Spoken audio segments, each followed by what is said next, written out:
تو آئیے ہم نیت کر لیتے ہیں اللہ پاک کی رضا پانے اور ثواب کمانے کی نیت سے پورا بیان سنیں گے انشاءاللہ. جو کچھ سنیں گے اس پر عمل کی بھی کوشش کریں گے انشاءاللہ. جو یاد رہا اسے دوسروں تک بھی پہنچائیں گے انشاءاللہ. اور سب سے جو خاص نیت اس میں یہ بھی ہوگی کہ اپنی اصلاح کے لیے بیان سنیں گے انشاءاللہ الکریم. ابھی ہم سے 10 محرم گزرا اور 10 محرم یہ یوں بھی مشہور ہے کہ 10 محرم کو اسیران کربلا اہل بیت اطہار رضی اللہ تعالیٰ عنہ یہ کربلا کے میدان میں بہت ہی مسلمانہ انداز میں شہید کر دیے گئے. تو عاشقان صحابہ و اہل بیت ماہ محرم کو کربلا والوں کا مہینہ کر کے بھی مناتے ہیں. تو پیارے محترم اسلامی بھائیوں، کربلا کا واقعہ تو ہم نے بارہا مرتبہ سنا ہوگا اور سننا بھی چاہیے، لیکن کربلا کے واقعے سے آخر ہم نے کیا سیکھا؟ کہ ویسے تو بہت ساری شہادتیں ہوئی، بہت ساری شہادتیں گزری، ان کا اس انداز میں ذکر نہیں کیا جاتا، لیکن جو خصوصاً بالخصوص کربلا کا ایک واقعہ گزرا، کربلا کی شہادت گزری، اس کا اتنا زیادہ چرچا کیوں کیا جاتا ہے؟ ہر سال اس کو کیوں ہم یاد کرتے ہیں؟ کیوں ہم اہل بیت کی یاد مناتے ہیں؟ تو یہ اس میں علماء نے ہی فرمایا ہے کہ کربلا کے واقعے میں سیکھنے کو بہت کچھ ہے. اب میں اور آپ غور کریں کہ ہم نے کربلا کے واقعے سے کیا سیکھا. تو آج کے بیان کا موضوع بھی انشاءاللہ الکریم یہی رہے گا کہ ہم نے کربلا کے واقعے سے کیا سیکھا، اور انشاءاللہ ہم امام حسین کا بھی ذکر کریں گے، حضور کے اصحاب کا بھی ذکر کریں گے. تو بہت ہی توجہ کے ساتھ بیان سنیں، اور ہو سکے تو اپنا فون وغیرہ بھی سائلنٹ کر لیں، اس کو جیب میں رکھ لیں. اللہ نے چاہا توجہ رہے گی تو بہت کچھ سیکھنے کا موقع ملے گا انشاءاللہ، اور دنیا و آخرت کے لیے بہت فائدہ مند ہوگا. سب سے پہلے ہم ایک واقعہ سنتے ہیں کہ جب امام حسین رضی اللہ تعالی عنہ کو یزید پلید کے سپہ سالاروں نے، یزیدیوں نے شہید کر دیا، اور یہ آپ کا سر مبارک لے کر کے جا رہے تھے، تو راستے میں انہیں ایک کرسچن ملتا ہے، یعنی جو کرسچن کے جو گرجا گھر ہوتے ہیں اس کا ایک راہب تھا، وہ ملتا ہے، اور وہ پوچھتا ہے اس سے یہ کس کا سر ہے. تو جب وہ دیکھتا ہے وہ پہچان لیتا ہے کہ یہ تو حضور کے نواسے حضرت سیدنا امام حسین رضی اللہ تعالیٰ عنہ کا سر مبارک ہے. اور آپ کا سر مبارک دیکھ کر وہ ان یزیدیوں سے کہتا ہے کہ تم نے نہایت برا کام کیا، کہ تم نے کیا کر ڈالا کہ حضور کے لخت جگر حضرت امام حسین نواسے رسول صلی اللہ علیہ وسلم کو شہید کر دیا، اور ان کا سر مبارک کو اس طرح لے کر کے جا رہے.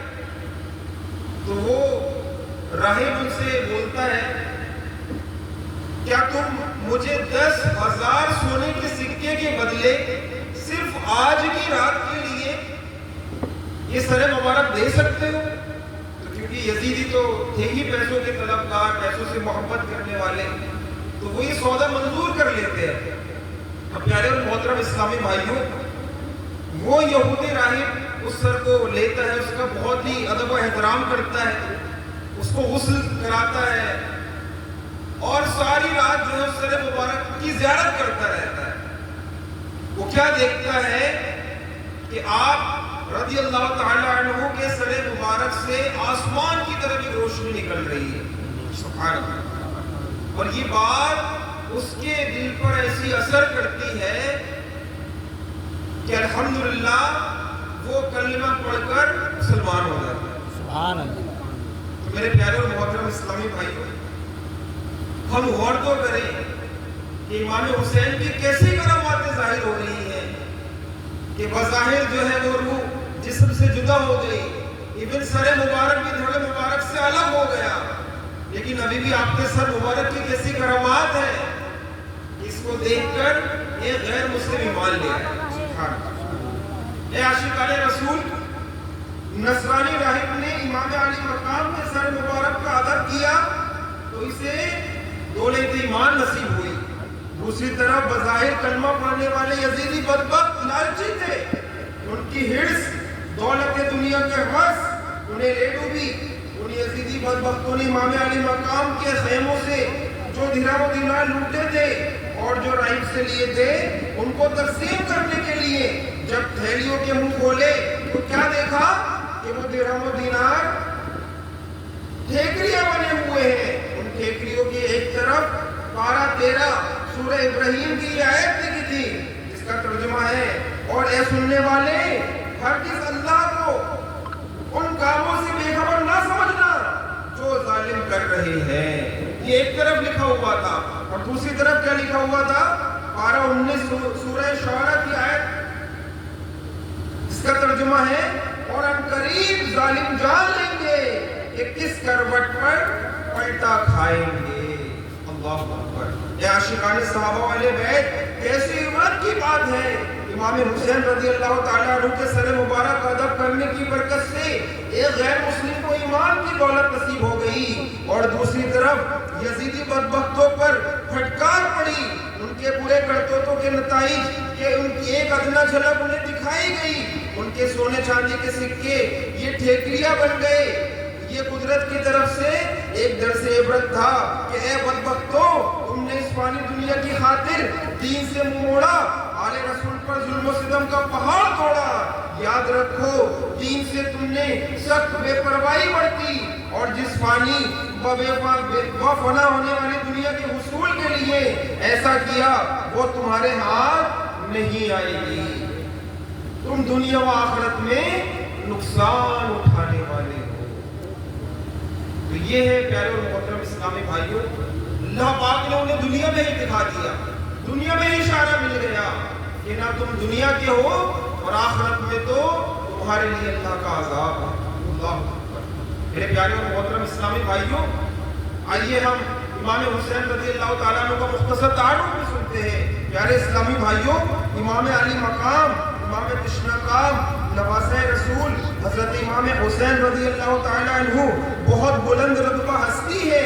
آپ کا نام مبارک حسین، کنیت ابو عبداللہ اور لقب سبط رسول اللہ، یعنی رسول اللہ کے نواسے اور رسول کے پھول ہے. اور یہ کیسی عظیم ہستی ہے کہ جن سے نبی پاک نے محبت فرمائی ہے. آئیے نبی پاک کی محبت اپنے نواسوں سے کیسے کی، آئیے یہ بھی ہم حدیث پاک سے سنتے ہیں.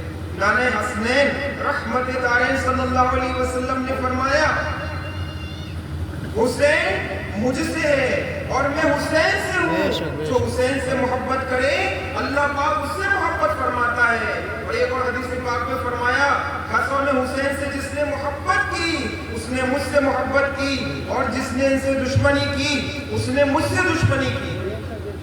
اور ایک اور حدیث پاک میں ہے، اللہ پاک کے آخر نبی صلی اللہ علیہ وسلم نے فرمایا، حسن و حسین دنیا میں میرے دو پھول ہیں. میرے پیارے اور محترم اسلامی بھائیوں، ایک اور حدیث پاک سنتے ہیں. آئیے، حسن حسین جنتی جوانوں کے سردار ہے. کیسی عظیم ہستیاں ہیں کہ جنہیں نبی پاک صلی اللہ علیہ وسلم فرما رہے ہیں کہ حسن حسین میرے پھول ہیں. اور روایتوں میں ملتا ہے کہ نبی پاک صلی اللہ علیہ وسلم انہیں سونگا کرتے تھے. ایک ایسی عظیم ہستی ہے. نبی پاک صلی اللہ علیہ وسلم ان کے لبائے مبارک کو جھوما کرتے تھے. سبحان اللہ. کیسی عظیم ہستی ہے میرے پیارے اسلامی بھائیوں. اور ان یزیدیوں نے ان کے ساتھ کیسا سلوک کیا. اللہ پاک ان پر کروڑوں بار لاتے. میرے پیارے اور محترم اسلامی بھائیوں، امام حسین بہت ہی عظیم ہستی ہے اور الحمدللہ ہم ان سے پیار کرتے ہیں. ہمیں اہل بیت سے بھی پیار ہے اور ہمیں صحابہ اکرام سے بھی پیار ہے. الحمدللہ ہم عاشقان صحابہ بھی ہیں اور عاشقان اہل بیت بھی ہیں. تبھی تو میرے شیخ طریقت امیر اہل سنت نے کیا پیارا ہمیں عقیدہ عطا فرمایا کہ ہر صحابی نبی جنتی جنتی، فاطمہ اور علی جنتی جنتی. حضرت ابو بکر صدیق بھی جنتی جنتی حضرت عمر فاروق بھی جنتی جنتی حضرت عثمان بھی جنتی یہ جنتی عقیدہ ہے میرے پیارے اسلامی بھائی. یہ امیر اہل سنت نے ہمیں عقیدہ عطا فرمایا کہ ہم صحابہ سے بھی محبت کرتے ہیں, ہم اہل بیت سے بھی محبت کرتے ہیں, ہم حضرت امیر معاویہ سے بھی محبت کرتے ہیں, ہم حضرت ابو سفیان سے بھی محبت کرتے بے ہیں شک. رضی اللہ تعالیٰ عنہ. اور یہی ہمارا عقیدہ ہونا بھی چاہیے, بے شک. ہماری آنے والے نسلوں کا بھی یہی عقیدہ ہونا چاہیے. کیونکہ میرے پیارے اسلامی بھائیوں, یہ تو حدیث پاک میں ہے کہ میرے صحابہ ستاروں کی مانند ہے, جس کی بھی پیروی کر لو فلاح پا جاؤ, بے شک. کامیاب ہو جاؤ. تو الحمدللہ ہم صحابہ سے بھی محبت کرتے ہیں, اور ہم امام حسین سے, اہل بیت اطہار سے, حضرت علی سے, حضرت فاطمہ سے, ان پر ہماری جانیں قربان, ان پر ہمارا مال قربان, ان پر ہمارے والدین قربان, بے ہماری شک. اولاد بے شک. قربان. بے شک. یہی ہمارا عقیدہ ہونا بے چاہیے. شک. بے اے شک. میرے پیارے اور محترم اسلامی بھائیوں, اس اجتماع میں آنے والوں, ہم غور تو کریں کہ آج کربلا کے واقعے گزرے ہوئے کتنے سال ہو گئے, کتنے سال ہو گئے, لیکن آج بھی امام حسین سے محبت کرنے والے موجود ہیں. بے شک. آج بھی امام حسین کی محبت کا دم بھرنے والے موجود ہیں, اور الحمدللہ آج بھی امام حسین ہر عاشق رسول کے دل میں زندہ ہے. بے شک. بے شک. تو پتہ کیا لگا کہ اہل بیت کی محبت یہ کامیابی کا ایک راستہ ہے ہمارے. بے شک. بے شک. اور جو اہل بیت سے محبت نہیں کرتا وہ نقصان میں ہے, خسارے میں ہے. اب میرے پیارے محترم اسلامی بھائیوں, آج ہم غور کریں کہ ہم نعرہ تو لگاتے ہیں کہ مجھے امام حسین سے پیار ہے نا, مجھے کربلا والوں سے پیار ہے, لیکن یہ پیار تو ہے, لیکن اس پیار کی دلیل کیا ہے؟ ہم غور تو کریں کہ یزیدی لشکر میں بھی کلمہ پڑھنے والے موجود تھے, ادھر بھی نمازیں ہو رہی تھی, لیکن یہ کربلا والے الگ کیوں تھے, ان کی نماز الگ کیوں ہو رہی تھی؟ یہ غور کرنے کی حاجت ہے.